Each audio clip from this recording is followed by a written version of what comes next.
Video देखते हुए break आए, मजा नहीं आता। अभी डाउनलोड करें तक ऐप। देश में कोरोना की रफ्तार लगातार बढ़ती जा रही है। कोरोना के मामले 70,000 के पार पहुंच गए हैं। केसेस की कुल संख्या 70,000 से ज्यादा हो गई है। तो वहीं कोरोना से देश में अब तक 2,000 से ज्यादा लोगों की मौत हुई है। तो 22,000 से ज्यादा लोग ऐसे भी हैं जो स्वस्थ होकर लौटे हैं।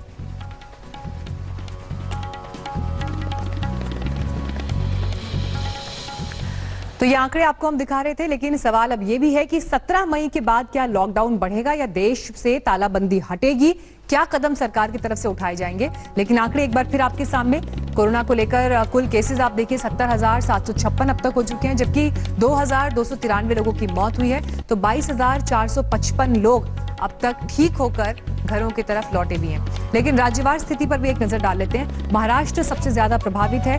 23,000 से ज्यादा मामले हैं महाराष्ट्र में। 868 लोगों की मौत हुई और यही वजह है कि कल जब प्रधानमंत्री के साथ बैठक हुई तो महाराष्ट्र के मुख्यमंत्री उद्धव ठाकरे ने कहा कि अभी लॉकडाउन राज्य में बना रहना चाहिए क्योंकि हालात बेहद खराब है। दूसरे नंबर पर गुजरात, 8,541 मामले, जबकि 513 लोगों की मौत हुई है गुजरात में।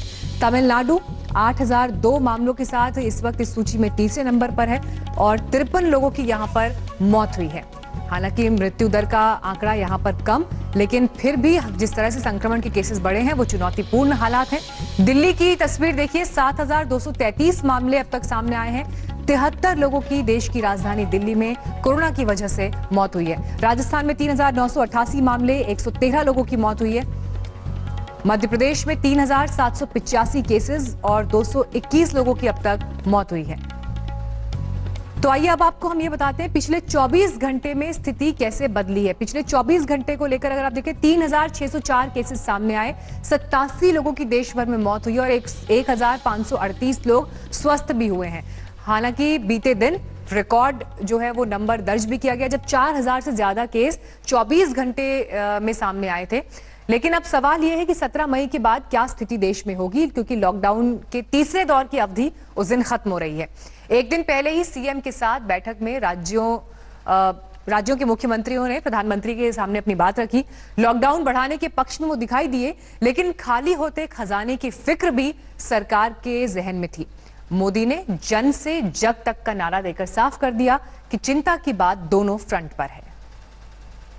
कोविड-19 के लिए समय पर लॉकडाउन और एकदम सही वक्त पर जो भी पाबंदियां होनी चाहिए, हमारे माननीय प्रधानमंत्री जी ने उसका भरपूर जो है प्रयोग किया। और सही वक्त पे कोई भी अच्छा डिसीजन तब होता है जब वो समय पे लिया जाता है। तो वो हमारा भारत सरकार ने वो करके दिखाया। और अगर आप पूरी दुनिया की रिकॉर्ड देखेंगे तो सब जगह में भारत सरकार की माननीय प्रधानमंत्री जी की इस निर्णय को और समय पे निर्णय को उसका सराहना किया गया है। लेकिन कहीं ना कहीं ये कोविड के साथ लड़ाई और इकोनॉमिक एक्टिविटी जो है उसे पैरेलली चलने देना होगा। प्रधानमंत्री को चाहिए कि चीफ मिनिस्टर्स के साथ साथ एक्सपर्ट से भी मशवरा करें। लॉकडाउन अगर हटाया जाएगा तो मुझे लगता है कि केसेस बहुत तेजी के साथ बढ़ेंगे। जो भी फैसला लें बहुत सोच समझ के एक्सपर्ट्स के मशवरे के साथ लें। ऐसा ना हो कि हमारा देश अमेरिका और इटली बन जाए। मैं उम्मीद करता हूं कि प्रधानमंत्री ठीक फैसला लेंगे। सामूहिक रूप से भी बात करें, जाहिर है उसमें कई माइंड्स दे वर्क टुगेदर, और साथ में इंडिविजुअली भी हमारी उम्मीद होगी कि माननीय प्रधानमंत्री जी अलग अलग राज्यों के मुखिया से बात करें।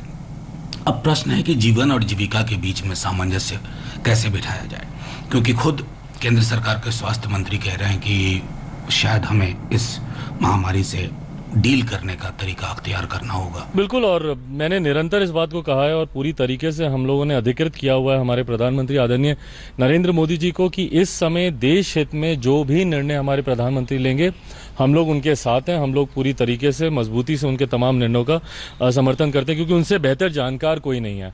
माननीय प्रधानमंत्री जी के पास पहुंचा रहे हैं, मुख्यमंत्री के पास से इनके पास फीडबैक आ रहा है, तमाम जितने विशेषज्ञ हैं, गृह विभाग से जुड़े हुए लोगों से फीडबैक आ रहा है, तो मुझे लगता है कि इससे बेहतर फीडबैक और किसी के पास नहीं है। तो मुझे लगता है इन तमाम फीडबैक का जो निष्कर्ष निकलेगा, उसके आधार पर जो निर्णय प्रधानमंत्री जी लेंगे, मुझे लगता है देश हित में वो बिल्कुल सही होगा।